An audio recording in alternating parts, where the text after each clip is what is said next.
We are now into the second series of the season so far. It is Hmong Mentality versus Kiwi's Crusaders. Curious to see what they think is important to draft. Beforehand, I heard a lot about how Jake's pool is getting pinched a lot, so we're going to likely see a lot of mid bans out of blue side. But there's a lot of different ways that red side could attack blue side's team comp as a whole. Instead, we're going to see the Aphelios banned away, as that is the most comfortable AD carry on all of the ERL gang members. So not a bad ban against them. The other ban that people typically see is Talon, but unsure if they really see any merit in banning that. As Karma's getting banned away from Cheney, potentially more enchanters that have a lot of damage in their kit going to be banned away as well. Could see a Mel ban, could see Zyra ban, could see a lot of different things. As there's the Talon and the EJL members of the team lost their two most played champs.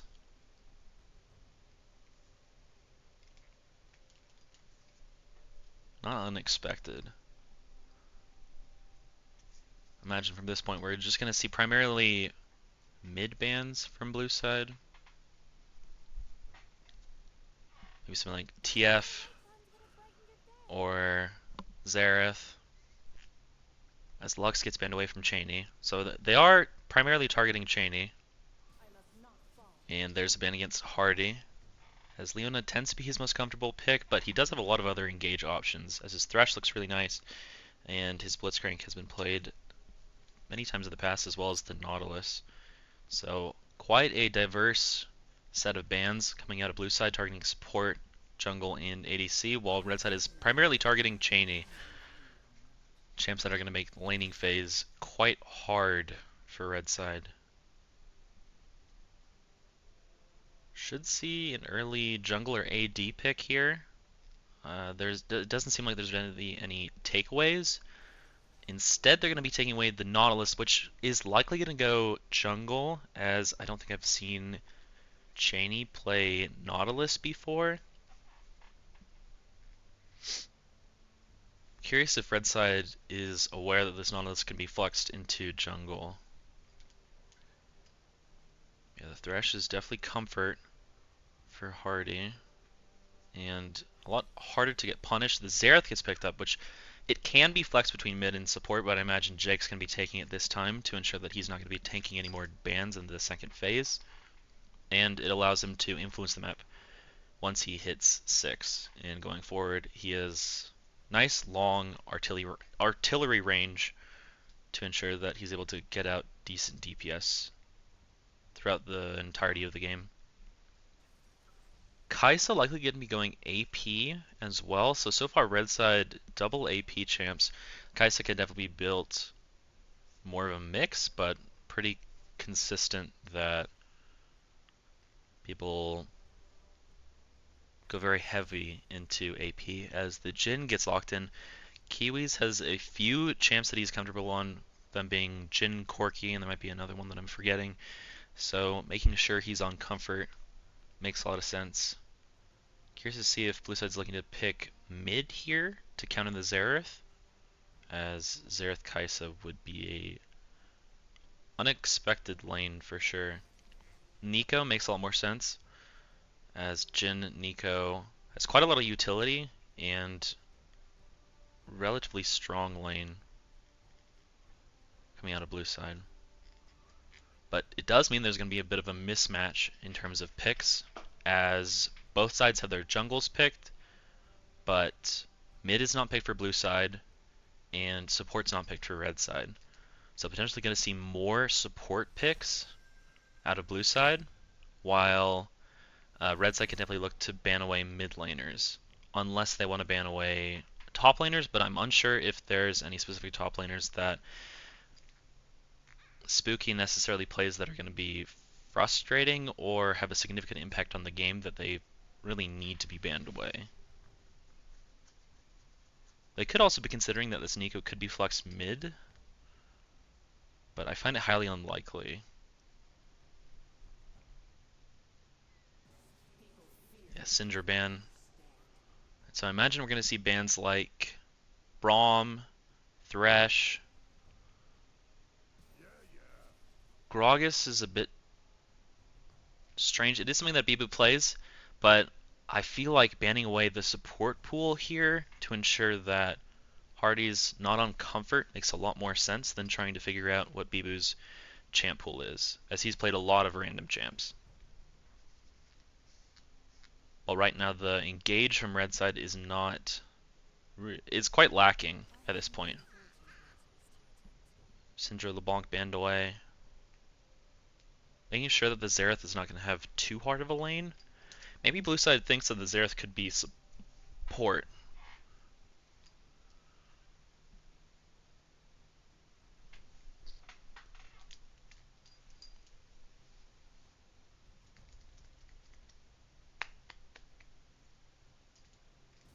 Cassante banned away. I've seen Bibu play Gragas before, but I don't think I've seen him play Cassante before.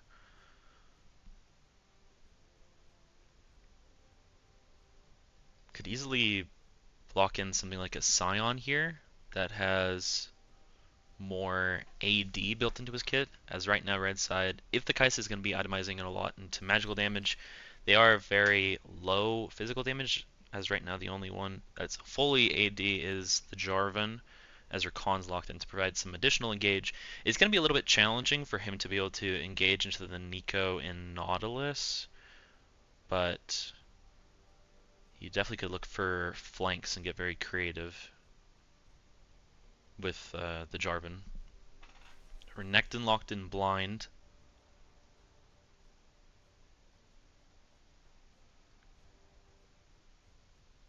Relatively beefy front line from blue side of the Renekton Nautilus. Curious to see what they want to blind mid here. Actually, no, they're not blinding. They're picking into Xerath.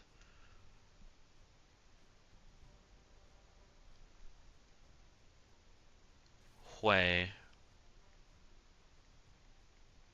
Hui seems good as long as blue side doesn't play too aggressive, as Hui really wants enemy team to play back into him, while the Renekton, Nico, and Nautilus all are kind of looking to engage. So as long as blue side can play relatively slow, then this Hui pick definitely has a lot of value.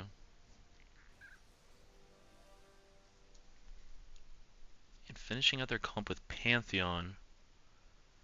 Pantheon seems decent into the Renekton. So Pantheon top, Jarvan jungle, Xerath mid, Kai'Sa Rakan bot lane. They have a lot of mobility around the map with the Xerath and Pantheon ults. So once they hit 6, definitely could look to influence either likely bot lane.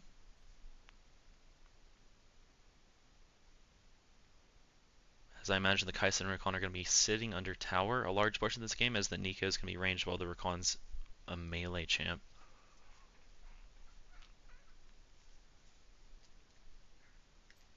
Let's go, Hardy. True.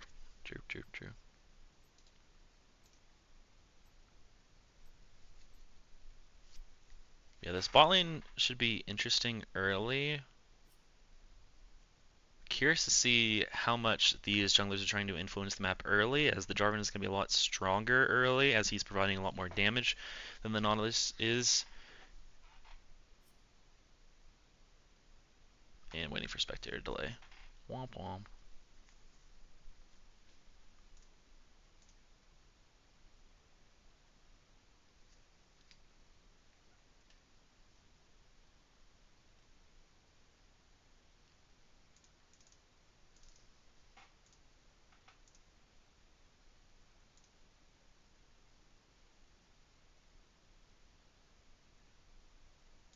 We got like 2 minutes. Okay. So looking at these lanes, Xerath into Hui seems relatively neutral. I feel like the Xerath's gonna have an easier time in the lane than Hui since he outranges the Hui. The Kai'Sa Rakan into Jhin Nico is definitely Jhin Nico favored because it's double range into melee, while the jungle matchup, Jarvan, I believe none of this is clear got nerfed a while back, So I believe the Jarvan should be a little bit ahead in terms of just straight up top down or bot up clearing. Would really like to see the Jarvan path bot this game since there's that discrepancy in support. Not discrepancy in players, but in discrepancy of melee into ranged. So that should lead to quite a lot of volatility. While top lane, Renekton, Pantheon, curious to see if they're going for any combat summoner spells this game, as that lane feels like it could get out of control fast if one of them snowballs hard enough. And if the Pantheon's able to get a strong lead holding the Renekton under the turret, then he could definitely look to influence the map quite heavily with his ult, as long as he's not giving up too many resources to allow the Renekton back into the game if that does end up being the case. So the side lanes for red side both look very nice to gank, while blue side has... Looks like he should be pathing top this game. Unless he's looking to just counter gank bot lane. So we'll see. The jungle influence is definitely going to have a significant impact on this game as a whole. Curious to see how these teams prio objectives, as right now dragons seem like the most important objective of the game, as grubs are kind of whatever. So there's definitely a lot of different things we need to be paying attention to.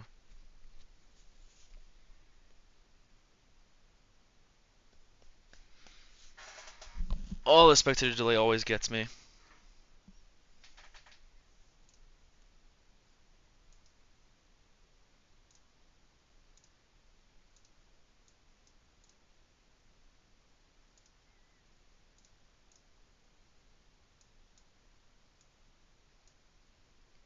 What the fuck?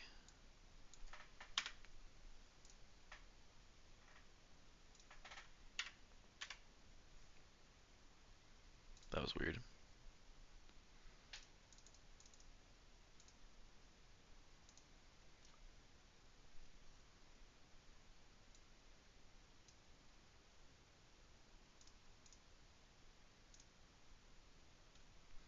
Okay, cool. We're finally about to get into game.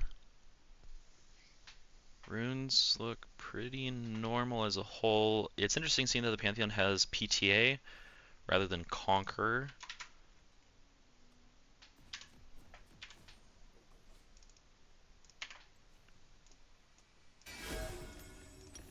That means he's going to be looking for a lot shorter of trades, while the Renekton is going to be looking for a lot more extended trades. Which I feel... Welcome to Summoner's Rift.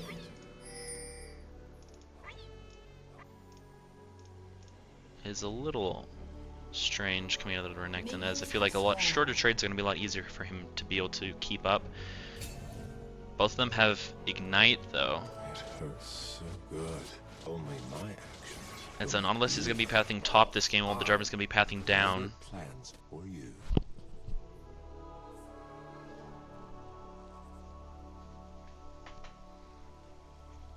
And the Kaisa has TP this game. That's quite greedy.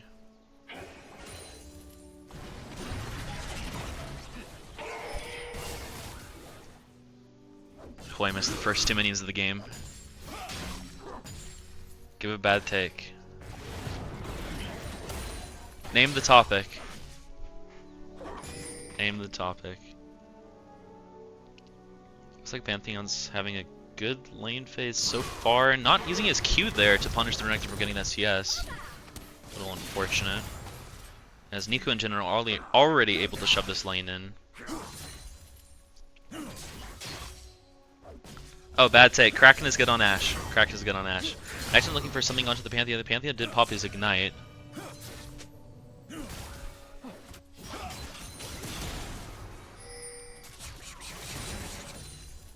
A bot lane 2v2.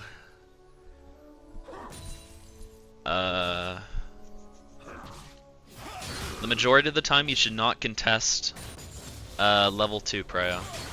There you go. Renekton getting good chunks onto this Pantheon early.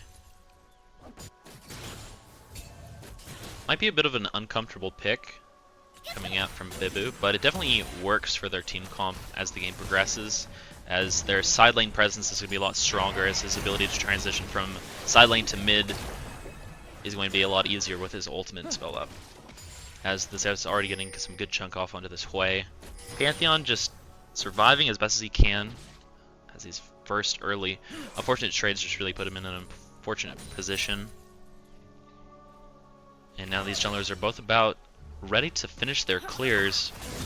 Blue side doesn't have any wards on the bot side of the map, so that means the Jarvan could look for a gank after he takes this bot crab.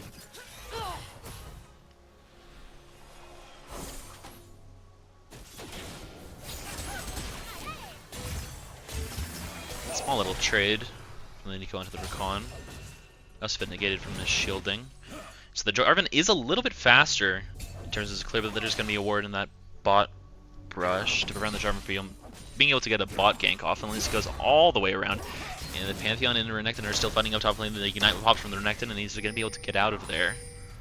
And he slivers, then all this is going to be potentially looking to dive here. Should just be able to hit that hook and kill him. As Pantheon doesn't know he's there, and he does pick up that first kill of the game. Good job on the Renekton early, being able to get these nice small trades, eventually leading into that kill under tower, as well as denying quite a bit of CS under the top tower this early in the game. All while the Jarvan's just going to be resetting and restarting his clear, going top to bot, while Kai'Sa and Rakan are more or less just sitting under their turret.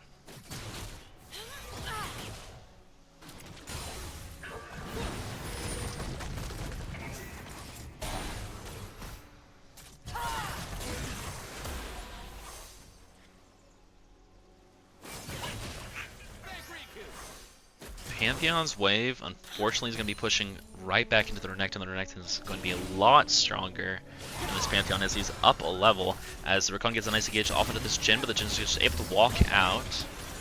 Still very healthy from red side as they look for some sort of fight there, as Renekton's also looking to engage into the Pantheon right in the middle of a big wave.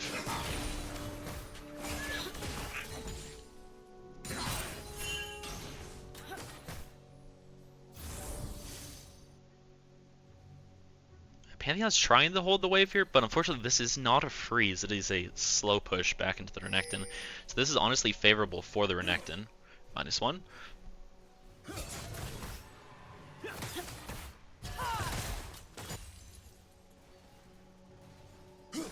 Jarvan's just about ready to finish his second clear. Maybe they could look for a Dragon take, as the Xerath is going to be here a little bit sooner than the Hui, but instead red side's bot lane is going to be looking for a reset here, so they're not going to be able to prio this early drag. Jarvan going to be walking mid, potentially looking for something, all while the Pantheon is just holding the wave right by his turret.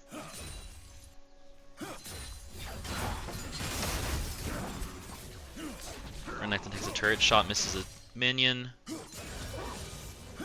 and Pantheon just kind of holding it down. Missing a few minions every now and again, but as long as he's not giving over too big of a lead to this Renekton, it's not the end of the world. And so now these bot minion waves are going to meet each other. The red side has to catch this here, as about 2 waves are coming into 1. Renekton's looking for a kill onto the Pantheon. He flashes forward, pops his ult, and should be able to take him down as the Pantheon barely survives with 1 HP, as he did have to flash out, but a trade of flash for flash is not the end of the world in this top lane. Hui goes a little bit to the right. Is that Bean on Hui? It's not. And now blue side is prowess. They were able to push that wave in just a little bit sooner than red side, all while the Hui is positioning to the bottom river. Takes a lot of damage from the Xerath though. As the first drag of the game, the Infernal Drag, goes over to blue side.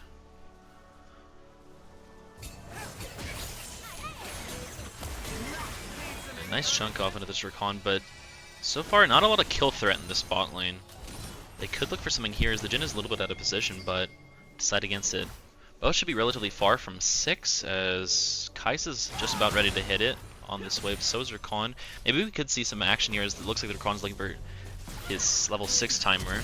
Flash is forward, but Kai'Sa was stepping backwards there. Did pop ult and not going to be able to get anything done, as he popped flash and ult. All of the Kai'Sa stepped backwards and did have 6. A little bit strange not seeing the Kai'Sa playing a little bit more aggressive there, as he had Elixir of Force, 6, and both the Jhin and Neeko were a little bit shy of level 6, as Neeko is still not level 6 after a full wave has been killed off.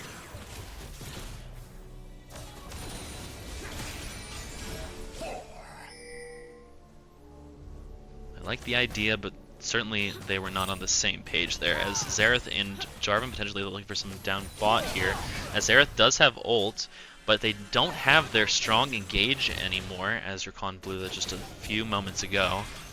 Can E onto the Kai'Sa and then W forward, but at the same time the Pantheon's getting jumped by the Nautilus and the Renekton should be able to take him down, but who's the one to be able to pick up that kill? It is the Renekton at the end of the day, as the Neeko and Jhin are advancing, and the Kai'Sa didn't block the ult charge, and so the Rakan ends up dying, and it looks like the Kai'Sa's going to end up falling as well, as he stepped a little bit too awkwardly. Here comes the Xerath trying to save something, get something out of it, but the Jhin is going to be able to survive. Jarvan also looking to get some sort of trade kill. He's able to get a nice EQ onto the Neeko, does blow flash there, Neeko flashes out as well, and so they're able to get that kill onto the Neeko. A lot of resources used to try and save this bot lane at least a tiny bit, as Pantheon ends up getting forced out to be able to get back into lane, while the Renekton's just going to be taking this minion wave in between turrets. It looks like he's not too bothered about this Pantheon, so potentially this Pantheon is just going to sacrifice this wave, but decides against chasing this Renekton, is going to catch that.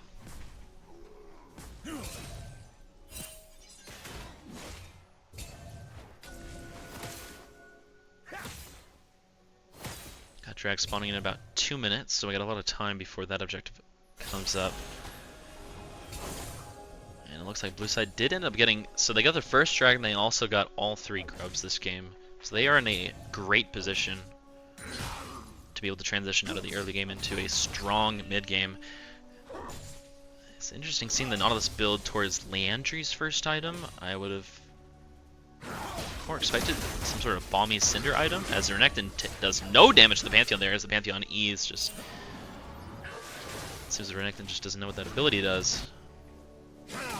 It's a very poor trade from his end, but likely not going to be able to net anything from it, as it keeps nice trades, pops his ult, the Renekton does take a lot of damage, but should be able to take him down, and he barely is able to get away with it, primarily because of his larger wall, and his Rakan gets a nice W onto this Neeko, and then pops ult immediately soon afterwards, and then Kai'Sa doesn't have ult to follow it up, unfortunately, as she takes a lot of damage to this Neeko.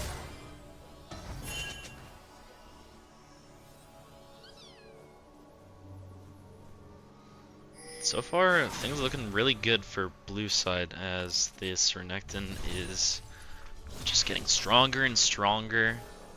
While they do have all these early objectives, and the Nautilus looking for something out of the Rakan, it's just going to be able to auto-attack him and chunk him down from some Neeko damage. The Jarvan's good looking for something here. Decide against it.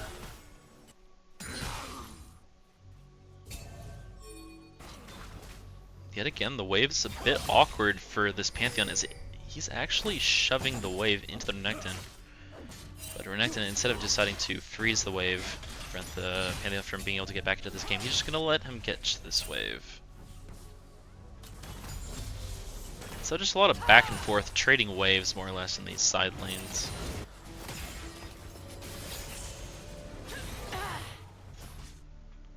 Barely not able to stop that recall from the Jhin.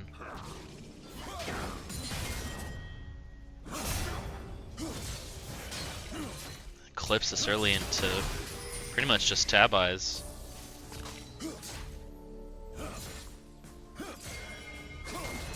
Really struggling. Barely able to take him down. Both have to trade flashes there. Then Jhin ult popped.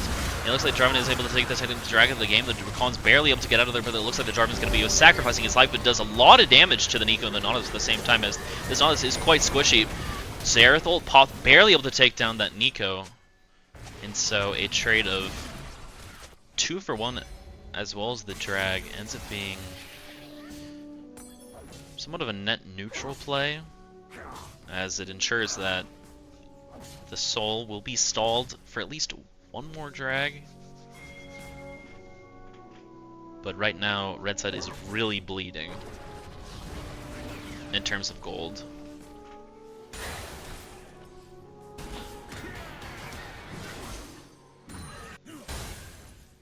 Nika's started roaming around a little bit, it looks like. Curious to see if the Dracon and the Kaiser are going to look to punish him here.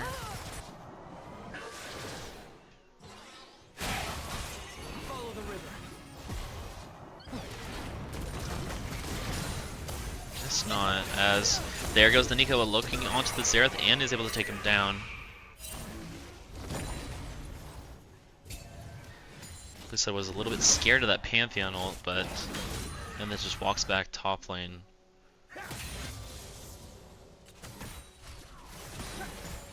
That bit of confusion around where the Nico was on the map, having already a significant impact in mid lane.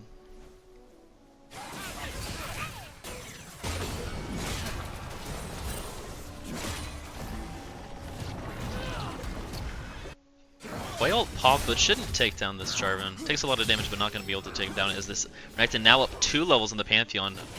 Nice trade.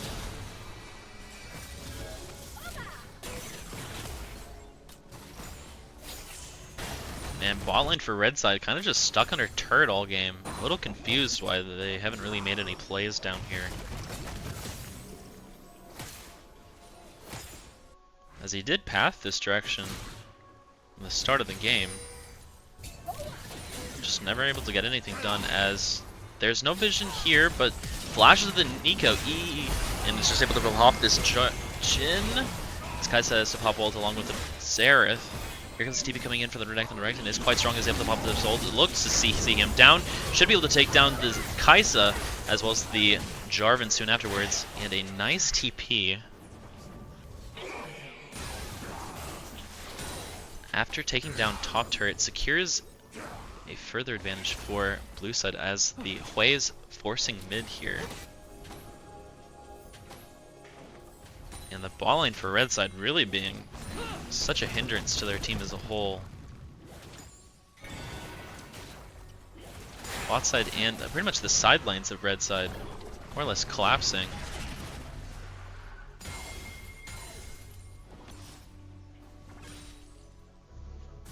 Curious to see how they think lane assignments should go, as the Renekton is going to path back top lane to match up against this Pantheon. Instead, the Pantheon is going to be looking to walk through jungle. Maybe he's going to be looking to pop his ult somewhere.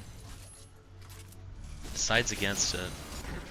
And the Nico's on the roam, so they likely are just going to be giving up this Herald, as Rakan is way too far to be able to get there in time. But Kaisa not really interested in trying to punish this Jhin.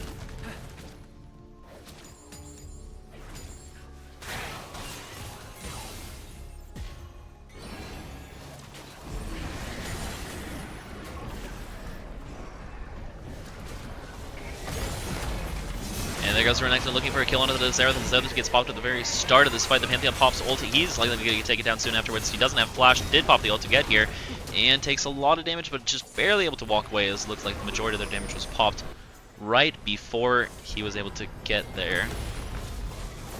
Nice way engage, as this Jarvan is quite squishy, and he gets popped. Rakan and Kaisa looking for some sort of engage. The Kaisa is able to avoid that Nico ult, but the Rakan is going to be zoning for him. Trying to frontline as best as he can, but the Kaisa is able to get hit by the Nautilus Q. And now we're looking for something further. Kaisa barely falls, the Rakan is able to W over the wall and escape.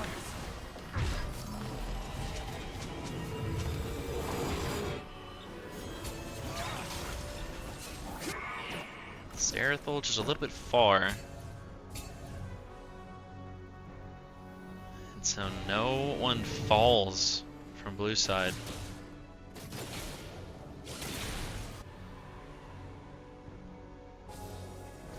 So this game is getting harder and harder. As blue side now setting up for this next drag. Pantheon's not going to be at this drag fight unless he pops TP. Here it comes. It's a little bit far from this fight. Jarvan just a little bit short. Good try, as Analysis was able to secure the second Jarvan of the game for them. And the Jarvan is going to get blown up in exchange for his attempts. Barely falls that WK1. Do we look for more? Instead, the Jin's going to be playing for this mid wave, while the rest of the team is looking to posture around the bot jungle.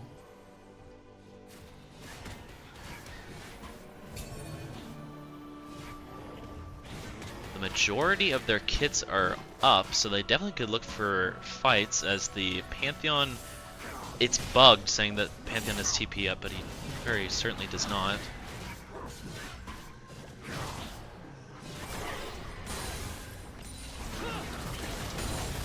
Khan being able to narrowly avoid that Renekton EW.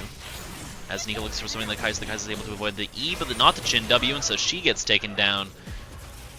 And this is the biggest problem with a pick like Kai'Sa. It's incredibly short range. And if you aren't more aggressive with your ult, then it's really going to be hard for you to really get off damage as the game progresses.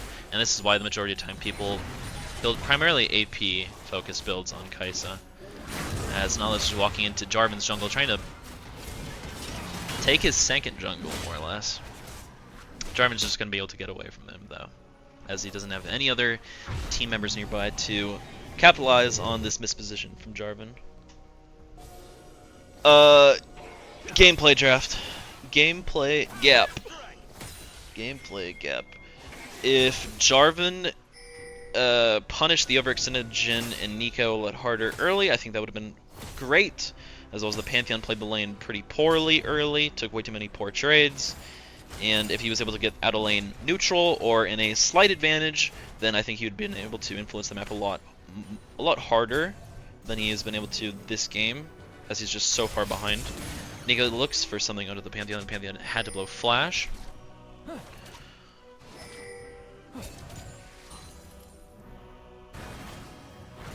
And it looked like there was a bit of miscommunication between the bot laners of red side, as the Jarvan looks for something going to the Hwei pops ult, Xerath pops ult as well, and the Hwei's going to flash away from there, but still taking everything. And the Kai'Sa ults forward to get the last auto attack off onto this Hwei, as she flashes and dies to the Nautilus, while the Jarvan taken down by the Nautilus as well. So I think the draft is totally fine, but just unfortunate misplays out of red side. And good punishes. There was a lot of times where this Jhin was isolated in lane, as then he could look for roams, and red side didn't really look to punish it. That's another thing. So there's definitely a lot of things you can really specifically point to. But overall, blue side's rotations were just a little bit better. And their lane's just one harder.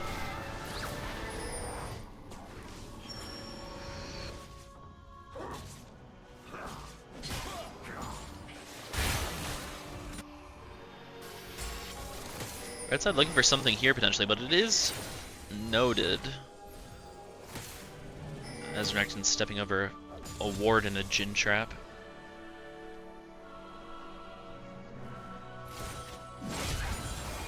Nautilus flashed forward to try and get something, but the Rakan just able to avoid his advances pretty easily. Now we're just prepping for Baron, as the Kai'Sa's rage splitting, which is not the end of the world, just being able to get resources, as the minions are going to be coming into them regardless, and it is relatively hard for them to be able to defend, as they're very short range. Outside of the Xerath flash forward, looking for something out of the Jhin that are going to pop everything onto him. The EA does have to flash away, and does get taken by the Rakan. Unfortunately, the Xerath poking in the backline, but their Kai'Sa is not here, so they're going to be taking quite a lot of damage, and they don't have a lot of damage outside of the Xerath, more or less, as the Xerath nearly misses that kill onto the Nico. The Nico did have to pop flash there. So nice try in an unfortunate situation, as it was a 4v4, Renekton being top lane, though Kai'Sa being bot lane. But they're just so far down that it's incredibly hard for them to be able to win that fight.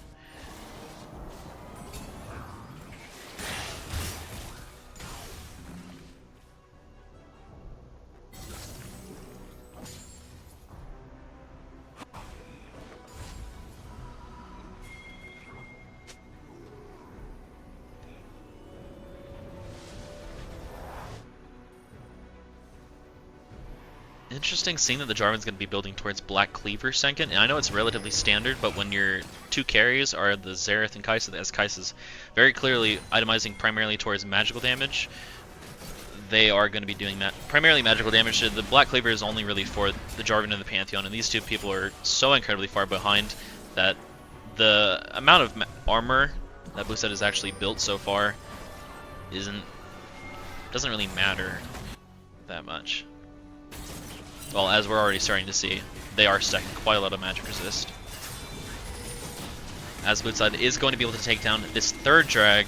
Curious to see if they look to threaten Baron now, as there are a lot of pings around it, as Renekton does path bot lane. Nautilus invading Jarvan's jungle, maybe looking for something onto the Pantheon here, as Pantheon doesn't have flash to be able to get away from them too easily.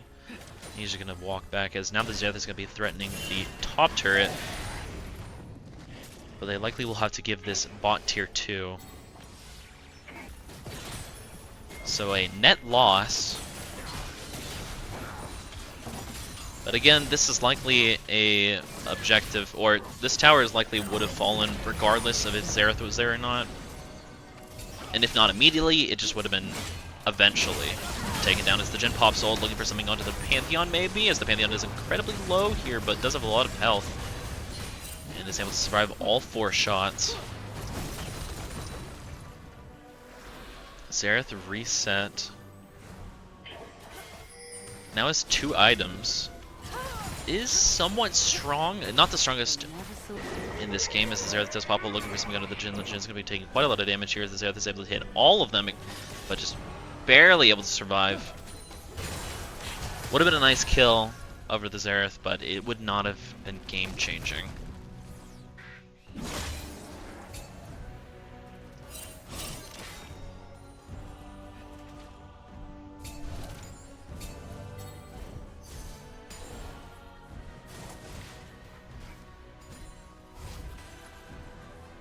Kai'Sa should be relatively far from her third item, being Nashor's Tooth. The longer Red Side can stall out, the better, as they really need to get more gold in the inventories of their front line. As this Pantheon and Jarvan are just getting shredded, as Jarvan has 1.5 items while the Nautilus has 3.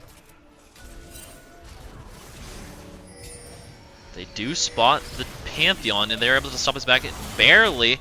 It's likely going to be taken down. It does have a flash if he decides to use it. Runs away, and the nice Jarvan ult pop with the Nico ult to prevent them from being able to get too far close. And the Kai'Sa is able to jump forward to take down that Jhin. Now we're going to see the Hoi get taken down soon afterwards. A nice start of this fight. Now eventually the Nico's taken down, but the Renekton and Nautilus are quite strong, so they are able to fight back, and this Jarvan has to blow his flash. And eventually is taken down by the Nautilus, but it does mean that they're not going to be able to take this Baron. Overall, a 3v3 net neutral play. Overall, it should be a net positive, since Blue Side is up in gold such a significant margin. But these 2 beefy members of the Nautilus and Renekton are going to be quite challenging to take down.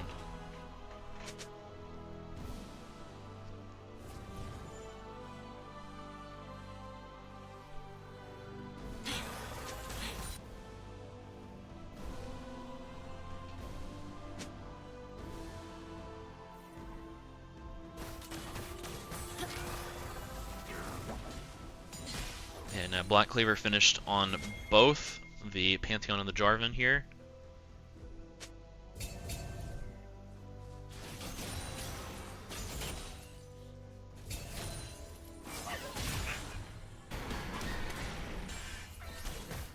Interesting seeing that the Nico's going full damage as she's looking to pop this Kai'Sa here. Does a lot of damage, and that Hoi is able to secure that kill as the Jhin was dodging the Xerath ult. That should net them a Baron, as no Xerath ult is going to make it really hard for them to pressure this Baron.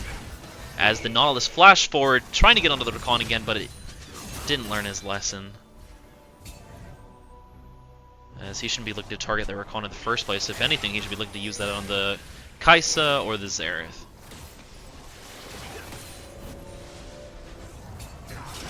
Renekton just looking to zone off Jarvan as the rest of his team is taking down Baron. It's going to take a little while, but They will be able to secure it eventually. As Pantheon's looking for to engage onto this Renekton, and Renekton pops his ult to try and survive as long as he possibly can. But he is CC'd for quite a long time. Jin pops ult to try and help his teammate, as Baron is eventually taken down by blue side. But Renekton life might be exchanged for it, as the Xerath flashes forward to secure that kill, as it looks like he got 1k.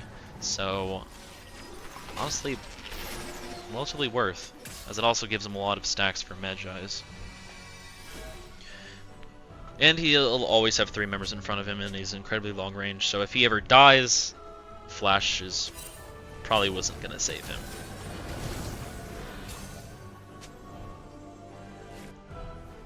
Now this is soul for blue side. Renekton dead for this, for 20 seconds. If they can stall, I'm unsure if he has TP up or not. I don't know how to check that. Nice damage onto the Jarvan at the very start. The Pantheon is going to be the backline of blue side, but is going to have a lot of members nearby, as the Pantheon is going to be taking that whale. Nice engage on the Nico, as they do pop the Pantheon into the Rakan at the very start of the fight. The Jarvan follows soon afterwards. The Nico is the only one traded back over, but Nico pretty much did exactly what she needed to do. The only way she could have survived there is if she just popped Zanya's. And now the Huay's going to be jumping forward onto this Xerath, as Xerath eventually should be taken down. Yeah, in that situation, he wouldn't have survived if he did have flash up. So a nice engage from blue side. They do have so much AoE that makes it incredibly hard for red side to be able to play in chokes. And playing in that choke is exactly what led to their downfall in that specific team fight, even though blue side didn't have Renekton for it. And it looks like game 1 is going to go over to blue side. As Rakan respawns, gonna see Jarvan in a few seconds. Rakan's trying to survive, keep things alive for as long as possible, as a lot of the members are coming back at this. First, the Rakan's gonna be taken down, and the Jarvan's gonna be falling soon afterwards. In exchange for the Nautilus, and a lot of damage coming out of this way onto the Pantheon, he's gonna be taken outside of her. Are we looking for more kills? Deciding against it, and that's gonna be game 1.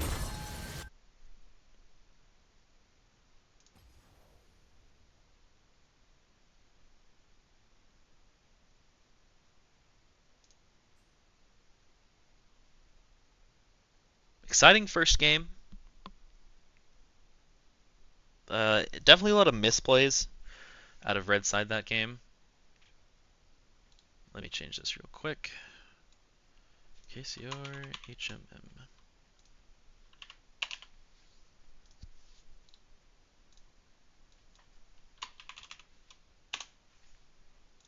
There we go.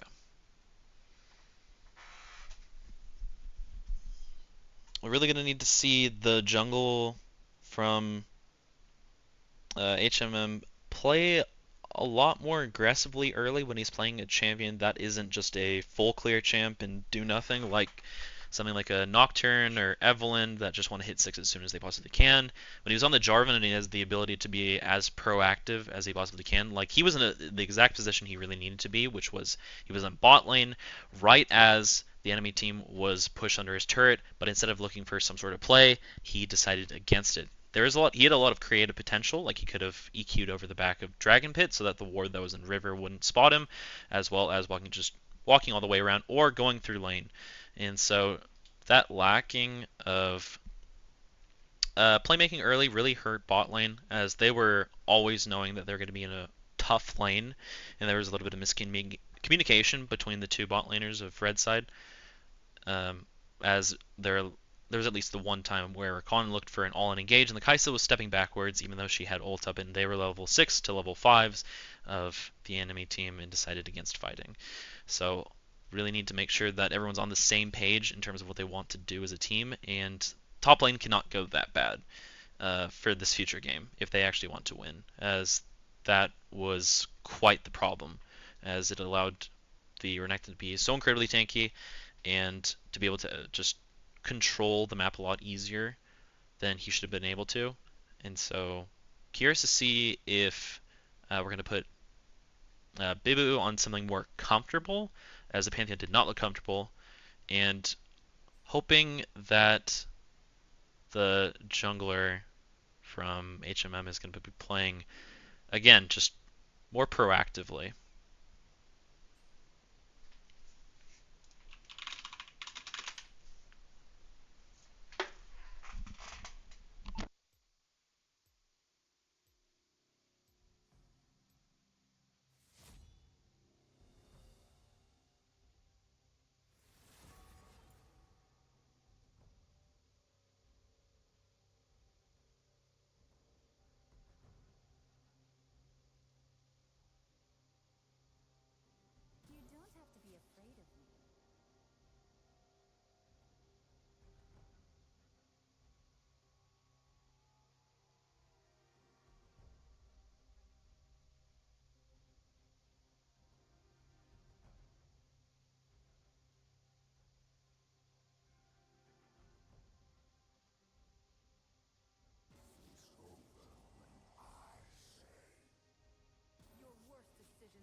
So far we see the Ari banned away from Ranos, Morgesheimer. Okay, but alongside, actually, these are all support bans. These are all support bans against Cheney. So really realizing that the bot lane struggling that last game had a lot to do with Cheney's impact, but personally, I feel like if the Jarvan had played a lot more aggressively towards the bot lane, which he was pathing towards the entire game, then it could have alleviated a lot of the problems they had in that lane specifically. As the Thresh and Nivian Veigar get banned away, Thresh, Hardy's one of his most comfortable support picks, so it makes a lot of sense. A nice engage pick, and Anivia and Veigar are just really annoying team fight champs. Hey, stud.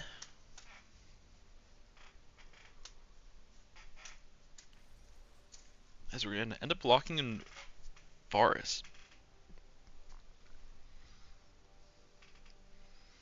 Banning people in chat. I didn't ban him. I timed him out.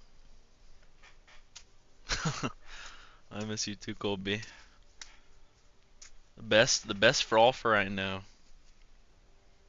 As Misfortune and Zyra get locked in, another damage-heavy bot lane coming out of KCR. Curious to see how Blue Side looks to respond. They could lock in the Braum here, as that's another champ that is very comfortable for Hardy. It's really good into Misfortune. Is it good into Zyra? It's alright into Zyra, for the most part. Just being able to negate Misfortune's ult for the most part is enough value. It generates enough value to warrant the pick as a whole. But again, it is going to be a little bit of a mismatch between the support picks, as there is the Braum melee of Zyra ranged. So again, Blue Side's bot lane should be shoved in the majority of this game. So if Blue Side's jungler looks to path down that direction, he should be able to easily get off ganks. Last game, he was in the exact same position, but just decided against it. I'm really hoping that if he does path down this game again, that he's going to look to play more aggressively in that regard to actually punish Red Side's AFK pushing or just strong lane. As we see the Vi and Xin Zhao locked in. I'm unsure which jungler is stronger early. I imagine their clears should be relatively comparable. As Yon gets banned away from Bibu.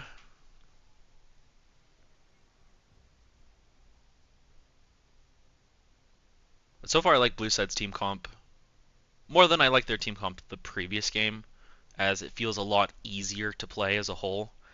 They more or less just play as a unit of Braum, Vi frontlining while the Varus is able to proc the Braum passive, while they also have Vi ult to be able to target specific targets if they wish. The Xin Zhao's not terrible against the Vi, it seems, as once Vi pops ult, then the Xin Zhao could easily just pop ult in response to ensure that he's not going to be taking too much damage outside of his little circle. As Azir gets banned away from Uranus, we're really digging deep to find what champs to ban from Uranus.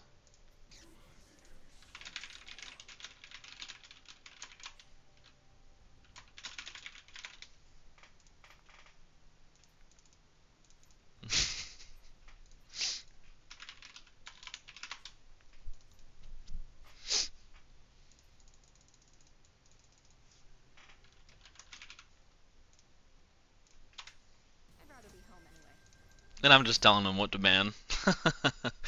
As we see a lot of mid bans here.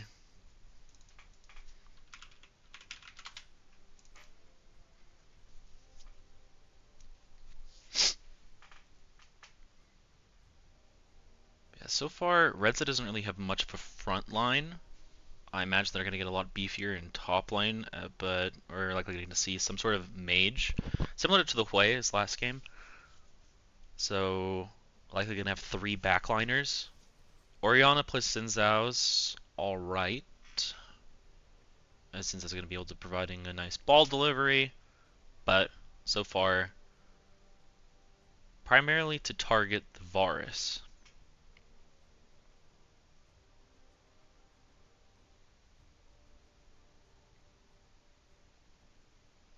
Fizz. That is a bit of a strange hover. Oh no.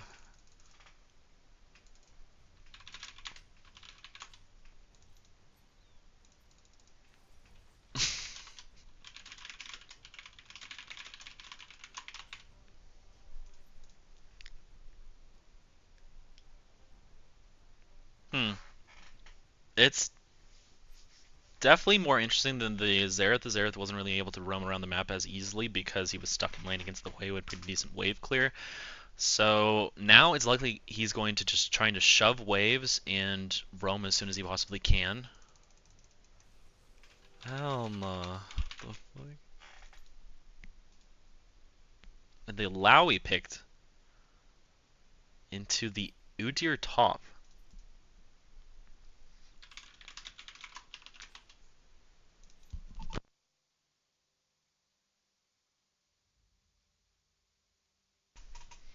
So a lot of magic damage coming out of blue side, while red side's damage is relatively mixed. But the Lowy is going to be a bit of an awkward pick, as if she just looks to side the entire game, which she probably should, then their front line is relatively squishy, while blue side still has a decent front line without the Lowy, without the Udyr. Yeah, really curious to see how this mid lane goes though, as the Fizz can definitely be quite the menace around the map is if he's able to pick off people.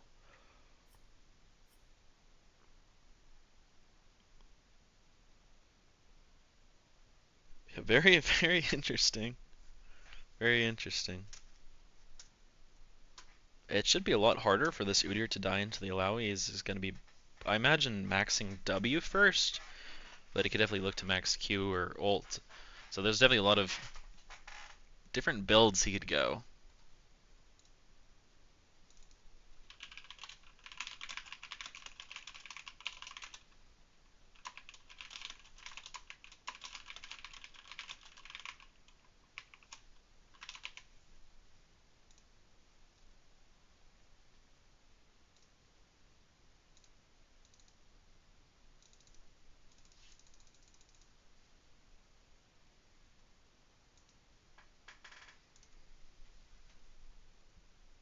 But overall, red side's team comp is a bit easier to play, I feel, as the Fizz, Udyr, Vi are going to be a little bit awkward. As if the fight goes a little bit too far forward, then red side could easily turn back onto her, as Zinzao ult's going to knock anyone further away, while the Fizz it's just going to be interesting to watch this Fizz, as the only other time we've actually seen Fizz played before is Gemstone Fizz, and it's never looked good. So,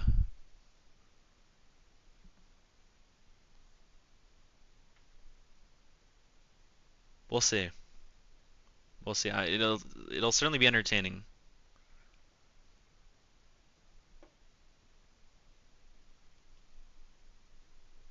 But again, really gonna need to see this Vi being a lot more proactive around the map. As if it goes similar to last game, then just letting lanes duke it out themselves, it doesn't seem favorable, and the Vi really needs to put an influence on the game as a whole, on these side lanes for certain. Mid lane definitely looks solid, very neutral laning phase. This lane is going to be a lot stranger, as Orianna is quite the strong laner, while the Fizz is a melee champ, so early levels he's going to be a lot weaker, likely going to be potentially going to be under tower a large portion of this early phase. And so Zinzao could definitely threaten a double crab if they pathed the same direction this game. Somehow they ended up in different directions the previous game, but this game as a whole, I imagine both of them should be pathing bot lane, as it's allowing into Udyr top lane. Like it's going to be quite hard to actually secure any kills up there. While Brahmin to Zyra, again, a lot more volatile, just purely off of melee into ranged. Mate, you really are not smart, huh? You were not banned. You're timed out, little bro. Pipe down. Pipe down, little bro.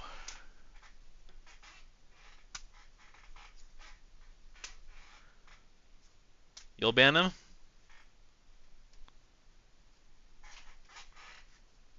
Last game, 3 messages sent. Huh? What are you talking about? Yeah, boys, do with him as you please. You are judge, jury, and executioner.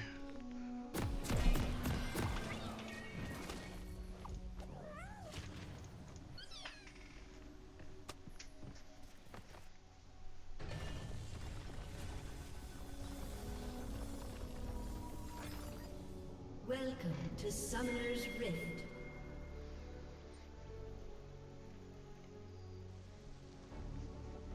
And we are going to end up seeing the lethality virus this game. As it looks like the Udyr is going to be going AP this game. So lethality makes a lot of sense. Into the relatively squishy team comp of red side. Curious to see what he's going to end up building this game. As Huber seems a lot better. Scorch. And a more or less even trade so far to the top lane.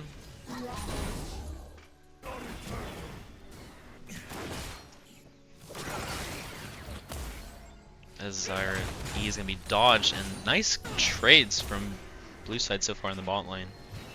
As both junglers are pathing down this game.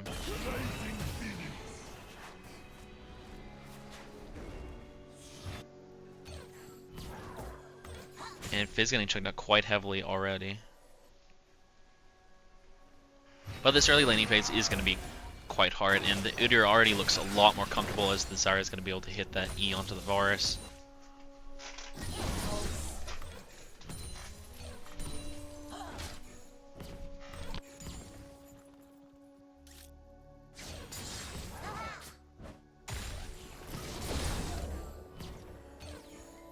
And unfortunately, this Fizz doesn't have TP, so he's going to have to waddle his way back mid lane after he recalls eventually, or potentially get taken down. Vi is going to be spotted here. The Xin Zhao was also spotted on his chickens, so both teams should know where the junglers are pathing. As Varus and Braum yet again under turret, great position to be able to get ganked by their jungler. A lot of damage to the Fizz pops. Ignite looks for a kill onto the Orianna, is able to trade. Both sums popped by Fizz in exchange for Orianna's flash. Or saying worth. So now the Udyr is getting a nice shove into this Lowy early.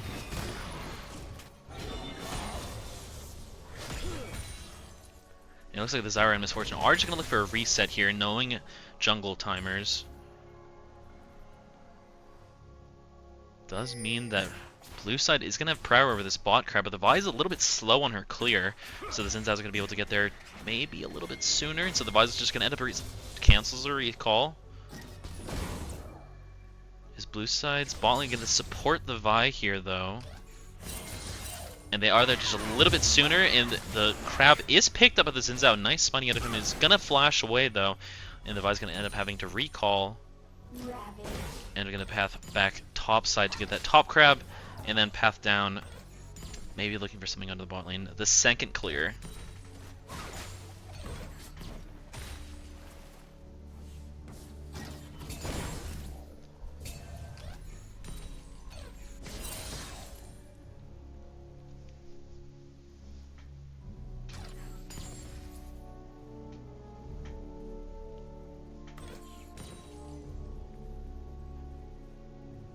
Orianna's the wave in a nice position for her.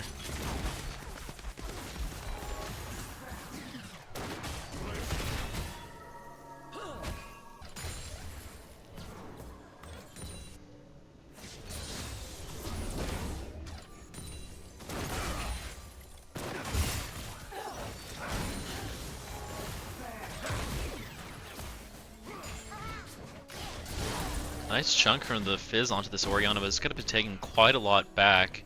Doesn't have any abilities up.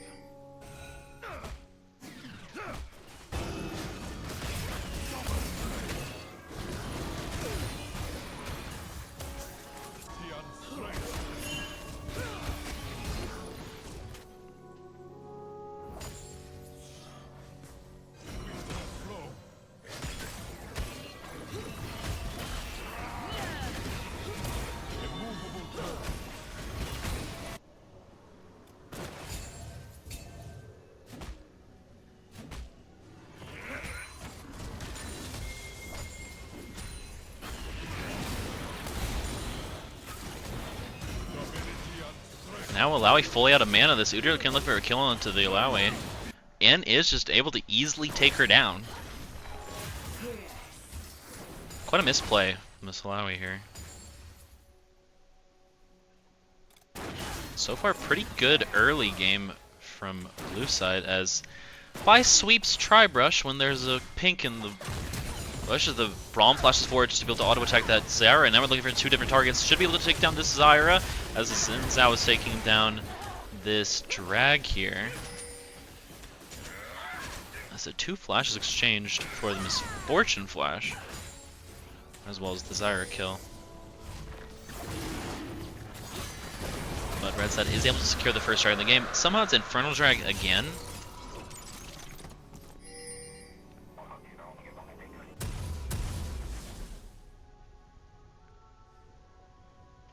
So far things are looking good from blue side.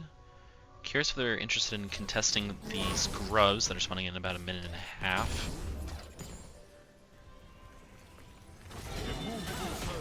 While his Fizz has been entertaining to watch, it has not been able to have any sort of impact around the rest of the map so far.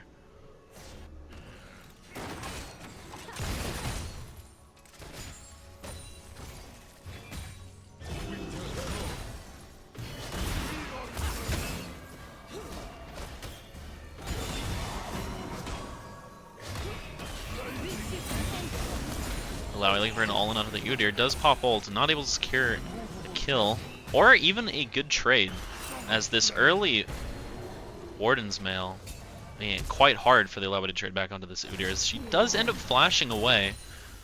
Wasn't really in the most threat in the world, as the Fizz is looking for something going to the Misfortune here. Misfortune, no flash, is able to put that ult, hits it right on the Misfortune, as well as the Braum Q, and does secure that kill for the Varus, as the Udyr takes down the Alawi on the opposite side of the map.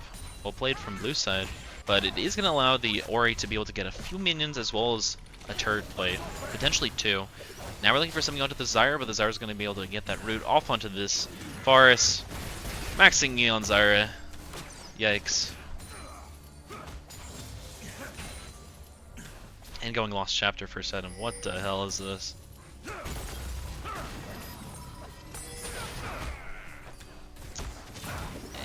Zyra just able to easily step away from that Varus ult. A nice Misfortune ult, and the Varus is going to have to flash away. Barely able to get that kill off onto the Zyra. And then the Xin Zhao flashes forward to secure the kill for the Misfortune onto the Braum. A little bit of an overstay from blue side's bot lane. And we are going Yomu's first item.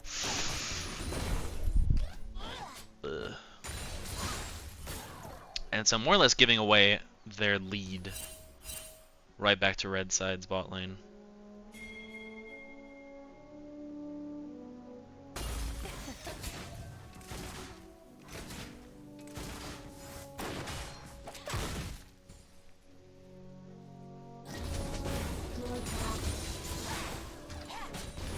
Orianna does have ult, but trying to get something off, and the Fizz is going to decide to flash away to ensure that he doesn't get taken down. Drag spawning in 2 minutes. Grubs are up. The other side is interested in taking them. None of them are taken quite yet, as this nearly completed first item, Frozen Heart. It's making it quite hard for this Alawi to be able to play the game, as the Fizz looking for her own all-in onto this Orianna. Does pop ult and ignite. The Zyra ult is going to make it incredibly hard for this Fizz to be able to get anything done, all while the Ori had to flash out. So that means this Udyr may be potentially taken down. Not taking a lot of damage here. The Alawi ult is finally popped. And Udyr's just able to waddle away.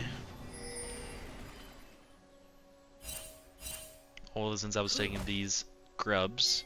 And the gold more or less neutralized, as since I was looking to take down this Udyr.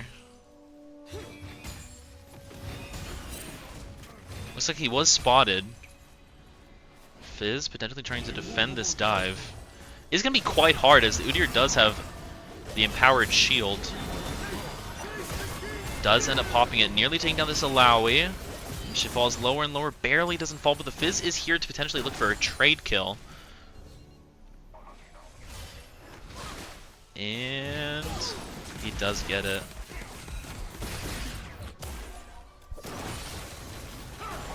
All while the Ori is extending her lead by getting more turret plates in mid lane. Big damage from the Misfortune onto the Varus, and the Varus is barely able to get away with the Misfortune. Is able to pop that ult and gets the kill onto the Braum. Nearly kills the Varus as well. Somehow the Braum was able to secure that kill. I imagine it was from Ignite.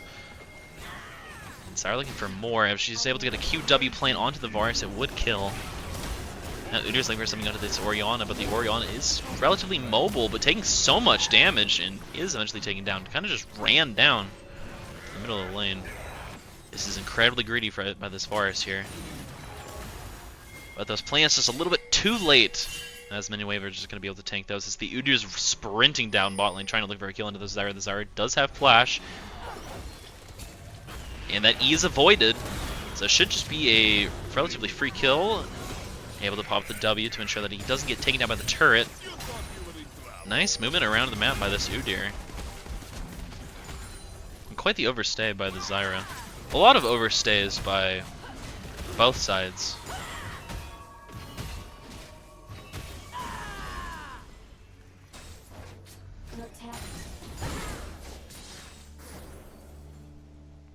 And now Vi having to catch the top side of the map means that red side likely will be able to take down this second track of the game as the Fizz looks for a reset.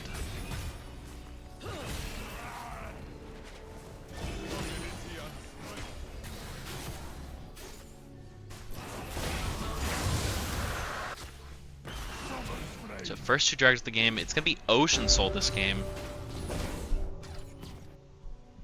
Which is alright. Not the most impactful soul in the game, as Udyr's just going to straight up tank Alawi's damage.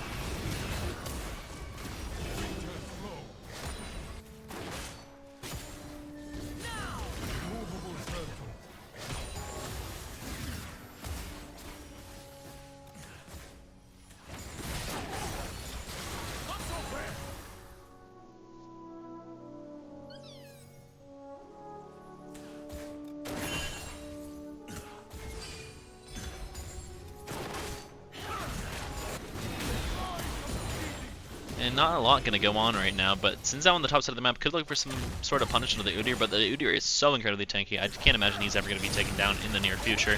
As the Misfortune pops over, the Varus pops ult right back onto him, and the Misfortune able to take down the Braum first before she's taken down by the Varus. And the Vi was channeling your Q, so that means the Zyra was able to cancel it, but another kill traded back as the Zyra was able to secure that kill onto the Varus. Overall, another net neutral play.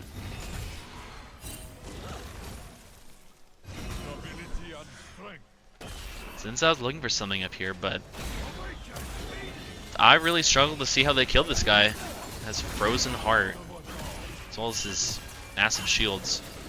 Slawi E is a little bit blocked by the minion wave. Udyr's running. Doesn't have anyone coming up to him. That's too close, as the Braum's nearly there as Xin Zhao flashes forward, but here comes the Braum. Xin Zhao ult pop to ensure the Braum's not able to get any auto attacks off onto him. And yeah, it does eventually take down that Udyr, but at the same time, the Vi's in bot side was able to steal the blue buff, all with the Xin Zhao's trying to take down this Braum as well. Oh, W is just a little bit wide, and so he's able to survive. And Vi, after blowing Flash to get away from Misfortune, Zyra, and Ori, narrowly lives. Emax secured that kill. He's not Emax. Oh, you're talking about Zyra. That's not what killed, mate.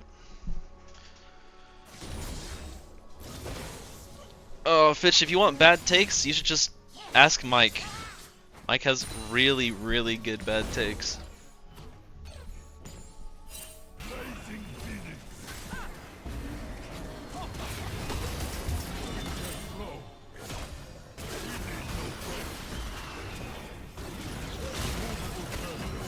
Udyr's still continuing to all-in this Alawi. As Fizz is going to flash away from that Ori's engage. Yeah, this Udyr is not taking damage as the Alawi finally pops her ult. And Udyr's just going to walk away from her. There goes Fizz ult onto this Orianna, going to be taking quite a little damage, but she does have Merc Treads, avoids the Orianna ult and does secure the kill. The Varus ult prevents the Zyra from getting too close, and the Braum ult popped as well to ensure that they are able to get away easily. This Varus Q just a little bit wide, but the Vi is here trying to take down the Zyra. The Zyra doesn't have flash, and so she is taken down, but does pop the ult to prevent the Varus and Braum from getting too close. All while this Misfortune ult takes down the Vi in exchange.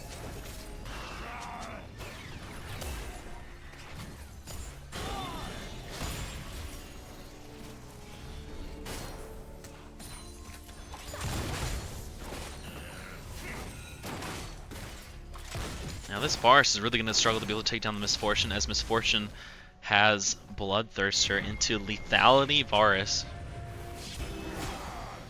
She's going to be able to heal through the damage, pretty much like how this Udyr is currently healing through the Alawi's damage at this point in the game. As Alawi finally able to pick up that Black Cleaver, decided against finishing the Triforce.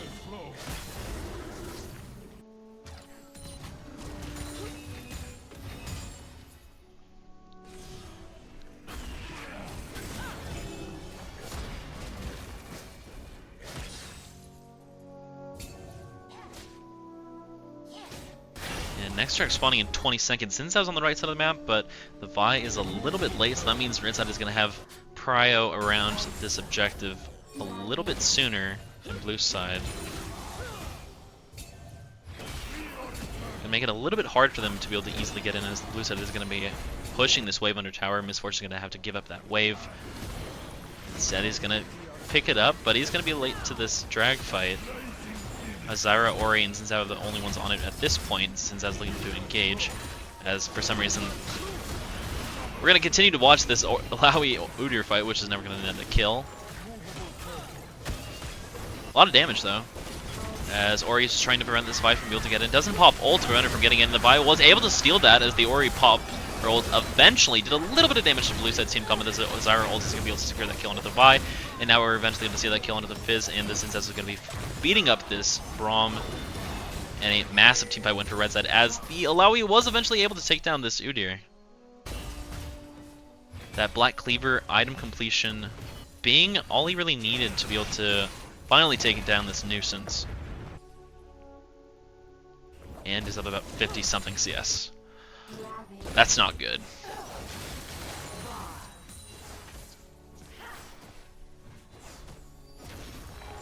And Zyra taking Kiwi's minion wave. Poor Kiwis.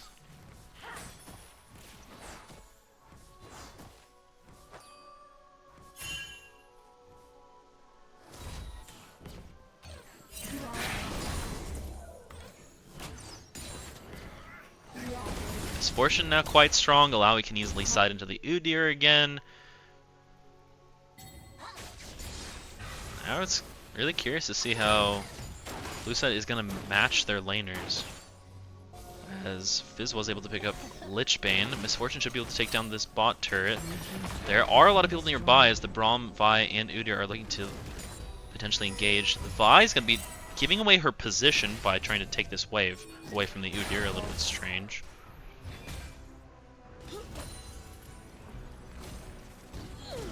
All while the Xin Zhao is pathing to this Herald.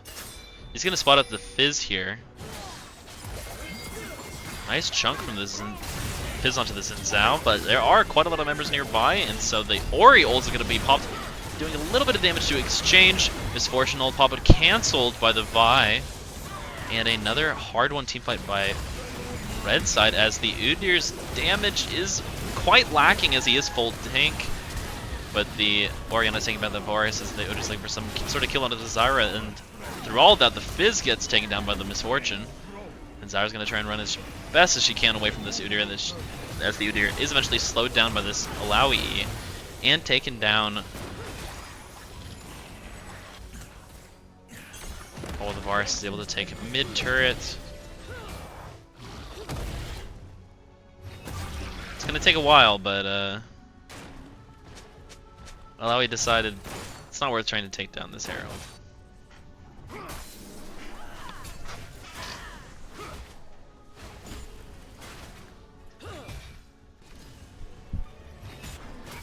Mike wants to be a good guy so bad.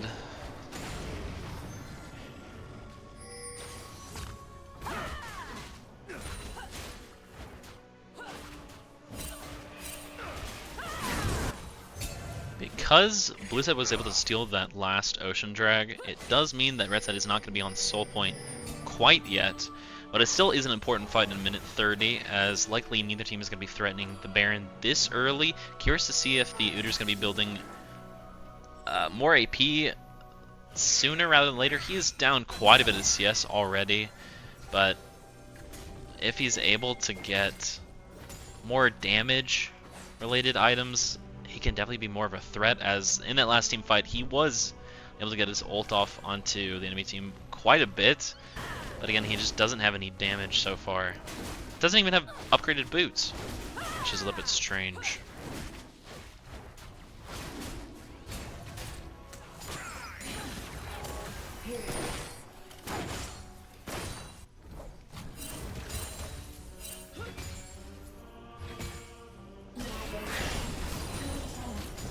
The Ori is going to be landing against this Udyr here.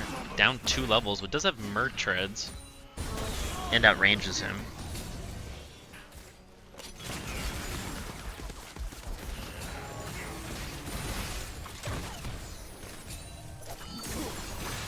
Vi and Xin Zhao duking it out in the bot river. Xin Zhao winning quite heavily, as the Zarya and the Xin Zhao are going to be to prevent her from being able to get over the wall. And now the Vi's going to be dead for this drag, so likely blue side is going to have to give away this drag unless they decide to fight it anyways. It looks incredibly unlikely, as the Varus and Braum are running it down mid lane, trying to get some turret plates on the mid tier 2. Now they're looking for some sort of dive onto the Orianna here, as the wave is gone, and the TP coming in for this Alawi to try to prevent the Orianna from being taken down, but the Udyr is taking so long to die. Is able to live, and Alawi E is just a little bit short, but does mean that they're going to end up losing that drag. But they were already going to lose that drag, so a nice trade as it got the Alawi TP wasted, and potentially we can look for some sort of kill onto this Alawi here, as she does pop ult, is stunned down and knocked out by the Braum ult. Flash is out, surviving quite a long time, but is able to exchange her life for 2. Blue team's turret has been destroyed. Quite an awkward dive, leading to a bigger lead for red side, but still the gold is not nearly as bad as it was last game, so definitely avenues for blue side to be able to win this game.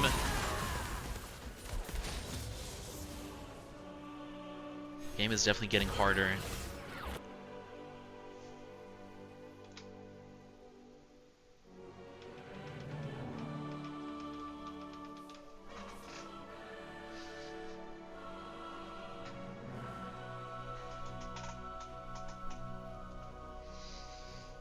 Smurf allegations.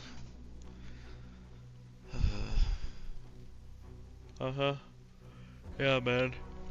Crazy smurfing. Crazy smurfing.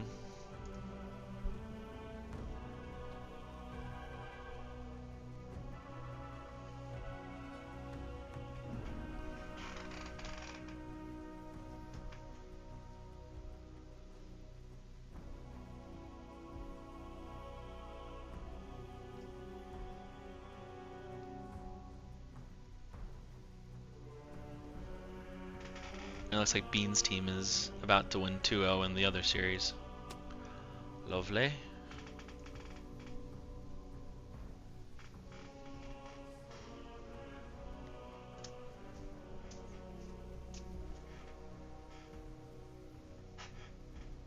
Kiwis is just him. He's that fella.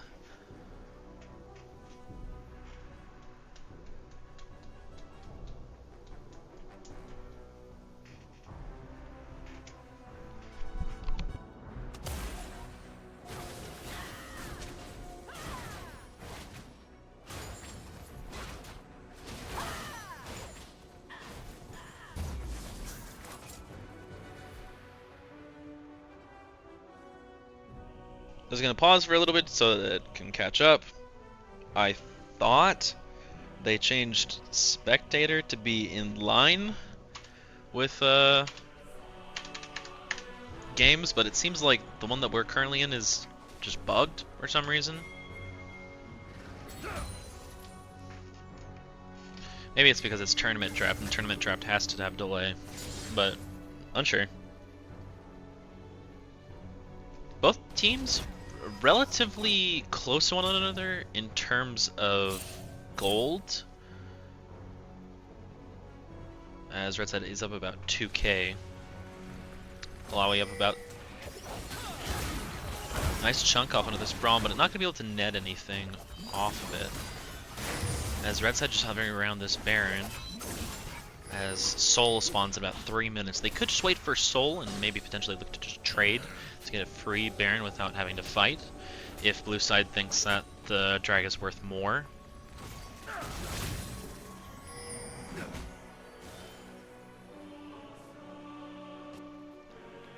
But while this Orianna is the only one that has TP up, she's going to awkwardly have to catch the waves into this Udyr.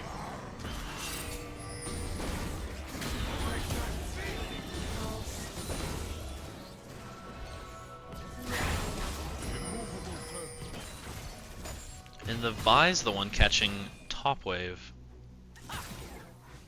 Able to avoid that Alawi.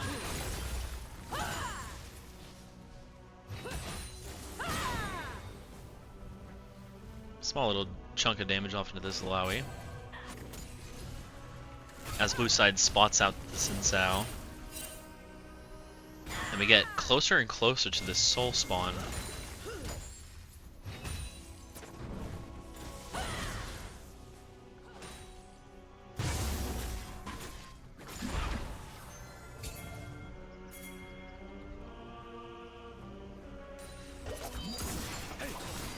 Now Udyr's hawked back top lane, while the Orianna is still bot lane. Maybe they could get a TP out of red side if they force this play fast enough.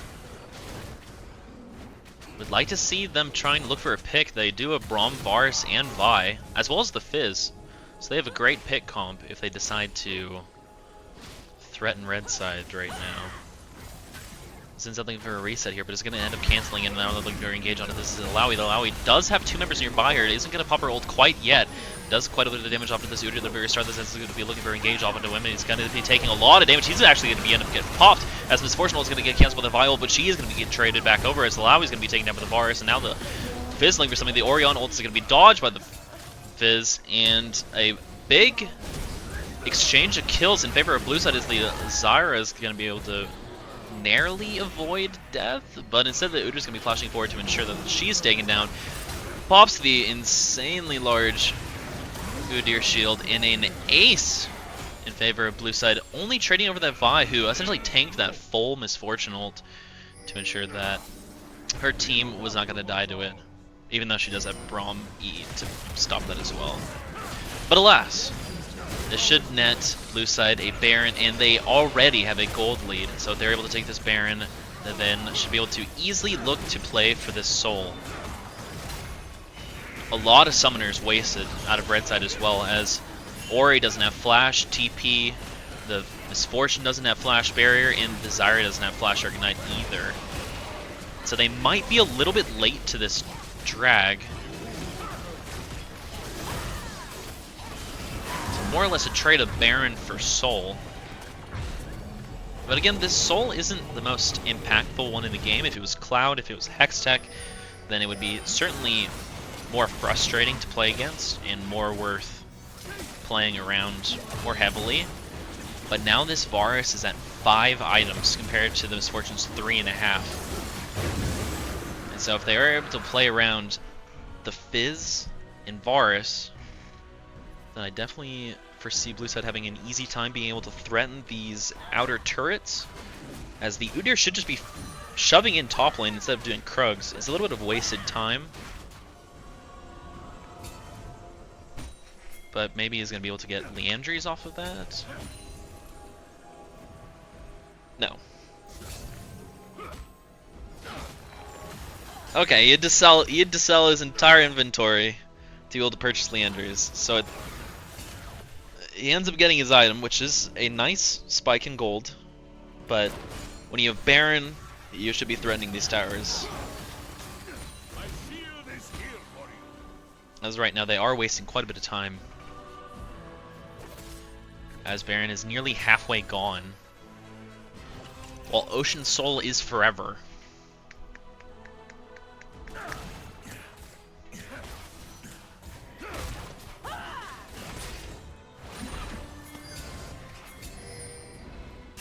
So they are now threatening this top turret. The mid wave is crashing. So that means they are just playing top and bot at this point in time.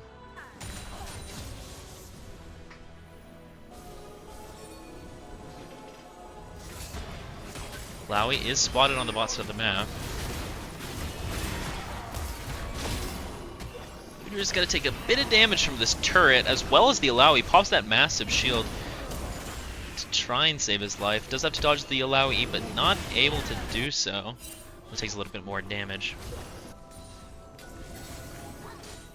And it looks like this Baron is only gonna really net them top turret, and not even tier 2. Varus does have ult, who decides to use it. That is more or less their best engage at the moment. Braum should definitely be trying to threaten something onto this Zinzao with the Vi on the side.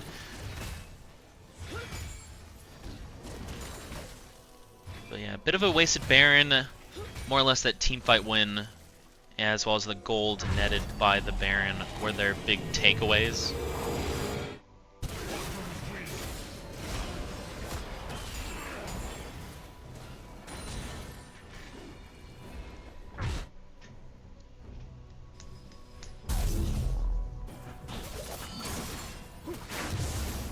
Nearly 6 item Varus. They really should be trying to fight with this guy. He is incredibly strong. Just like the Fizz.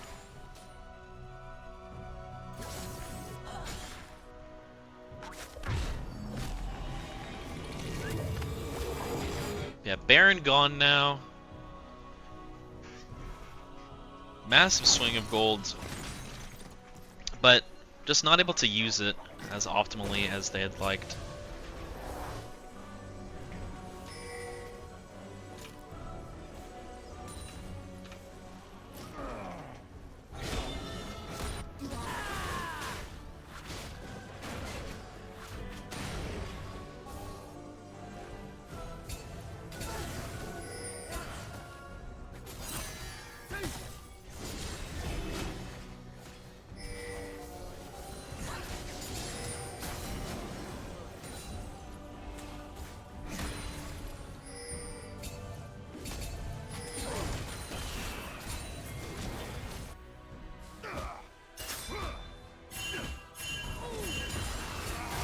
Red side pushing in mid lane. Varus and Braum in an awkward position here. The Vi's looking for engage onto the Zinzao, but doesn't have any other members nearby. He's going to pop ult. As the Fizz pops ult onto the Orianna. The Orianna's going to be taking a lot of damage. Misfortune's going to have flash forward to secure that kill. And the Fizz flashes forward to secure that kill onto the Orianna. But the Varus ult is going to be avoided as the Fizz is going to be taken down eventually. The Lowy flashes forward to secure that kill. And now we're looking for something onto the Varus. The Varus is auto-attacking from over the side freely. Did have to flash away, but does have the Alawi right in front of the Brahms have been able to barely live, as the Udir's also taken down, and the Alawi doing so much damage to this Varus here. And that Vi just a little bit too aggressive, not realizing that the rest of his team was not nearby to be able to really gain any advantage from him looking for engage there.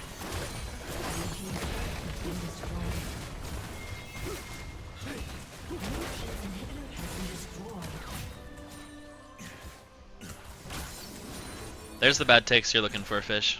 It's right there in chat. Just ask him any question, and you'll get more of that. It's actually crazy. He's doing that for free.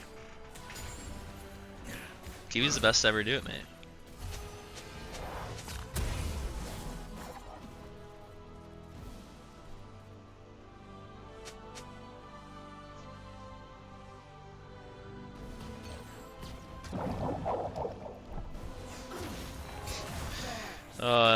You're not very smart, mate. It's okay. Someone's gotta sell the phones in Verizon. Well done, mate. Sire gets a nice chunk off of this Braum. Fizz pushing out bot lane, but there are super minions coming into blue side's base as Elder spawns in 10 seconds. They are gonna be a little bit late to this as they just don't have the area. And a big Orion ult as well as the Zyra ult looking to get something done, but not a lot of damage so far as the Zyra takes so much damage. The Misfortune ult is huge, and the Varus is a mile away from this fight. He was not able to get any good damage down as the Udyr and Vi in the middle of it. As Udyr finally taken down, and it looks like the Elder should be taken down, or Red Side could look to just end the game here.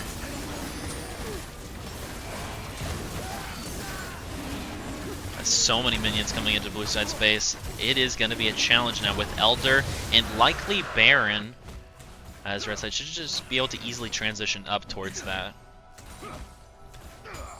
Instead, they're going to threaten the end here as there's 20-second death timers, at least, on the Fizz, Vi, and Udyr. And these turrets are both half health. It should just be game. As Varus ult yet again goes a little bit wide. And do we look for a kill into this Braum? Finally taken down with this Insao, and it looks like game is going to go over to red side.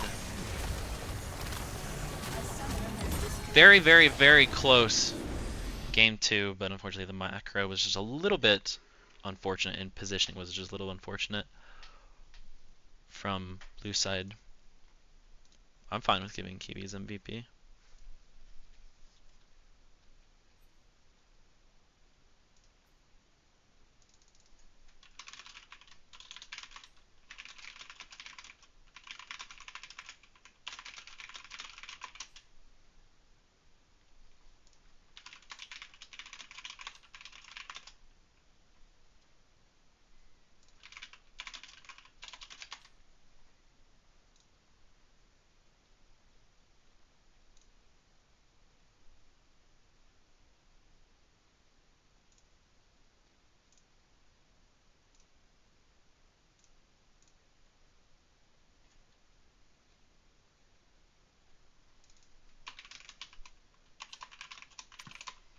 Oi, Hello!